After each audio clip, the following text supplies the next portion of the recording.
YouTube, Instagram, எல்லா social media pages எங்கே போனாலுமே கவினோட மர்டர் தான் இப்போது highlights. Thanks to all medias and YouTube channels. நீங்கள் நல்லா ஸ்ப்ரெட் பண்ணுறீங்க, பட் நல்லதை ஸ்ப்ரெட் பண்ணுறீங்களான்னு தெரியல. ஸோ இப்போ கவின் விஷயத்துலேயே பாருங்களேன், இந்த வீடியோ பார்த்துட்டு வரலாம். வந்து கிட்டத்தட்ட லட்சக்கணக்கில் சம்பாதிக்கிறாங்க. சென்னையில் வந்து வசிச்சுட்டு இருக்காங்க. இவங்க வந்து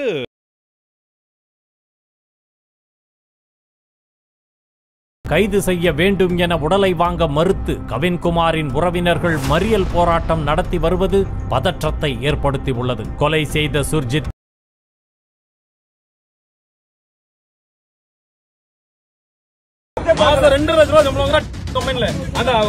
மாசம் நியரஸ்ட் அரௌண்ட் 2 lakhs சேலரி வாங்குறதா சொல்றாங்க. Well settled family. சிஎஸ்ல வேலை பார்த்துட்டு வரேன். மாசம் 1 லட்சம் வர சம்பாதிங்க. லீவுக்கு ஊருக்கு வந்தேன்.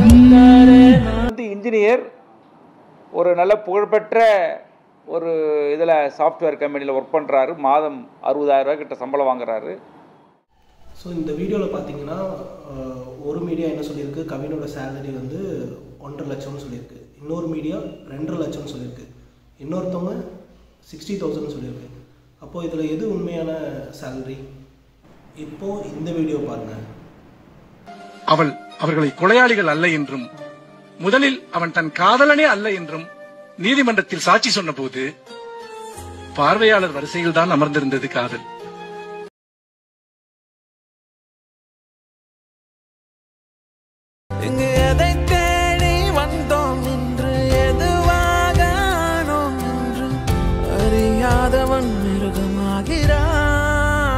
நான் யார் இறைவா விடைத்தா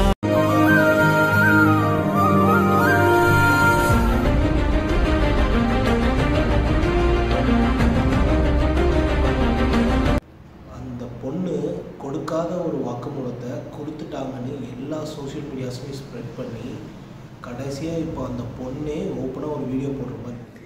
நானும் கவினும் ரொம்ப ட்ரூவாக லவ் பண்ணோம். கொஞ்சம் செட்டில் ஆக டைம் தேவைப்பட்டுச்சு. May 30 அப்போ வந்துட்டு சுஜித்தும் கவினும் பேசிக்கிட்டாங்க. அப்போ அந்த டைம்ல வந்துட்டு அப்பா கிட்ட சுஜித் சொல்லிட்டான். அப்பா வந்துட்டு இந்த மாதிரி லவ் பண்றியான்னு என்கிட்ட கேட்டப்ப இல்லப்பா நான் லவ் பண்ணல அப்படின்னு சொல்லிட்டேன். ஏன்னா கவின் என்கிட்ட டைம் கேட்டிருந்தான். இன்னொரு 6 months கழிச்சு சொல்லு ப்ளீஸ் அப்படின்னு சொல்லியிருந்தான். அதனால வந்துட்டு நான் வந்துட்டு அப்பா கிட்ட அன்னைக்கு சொல்லலை.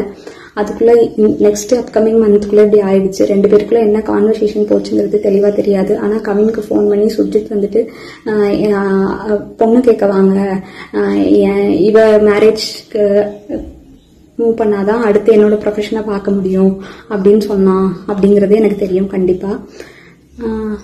அதுக்கப்புறமா வந்து 27 என்ன நடந்துச்சு அப்படின்னா, அன்னைக்கு கவின் வராங்கிறது எனக்கு தெரியாது. நான் 28 ஈவினிங் தான் வர சொல்லியிருந்தேன்.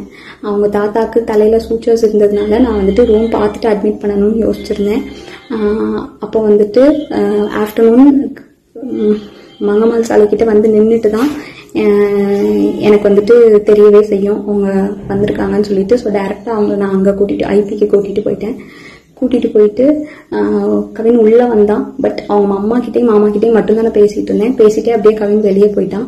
அங்கிருந்து கிளம்புறப்பதான் அவங்க அம்மாவும் கிளம்புறப்பதான் கவின் எங்க அப்படிங்கறதே நாங்க யோசிச்சோம். நான் ட்ரீட்மெண்ட் ப்ரொசீஜர்ஸ்லாம் எக்ஸ்பிளைன் பண்ணிட்டு இருந்தேன். அப்போ யோசிச்சுட்டு நான் வந்துட்டு சொன்னேன்.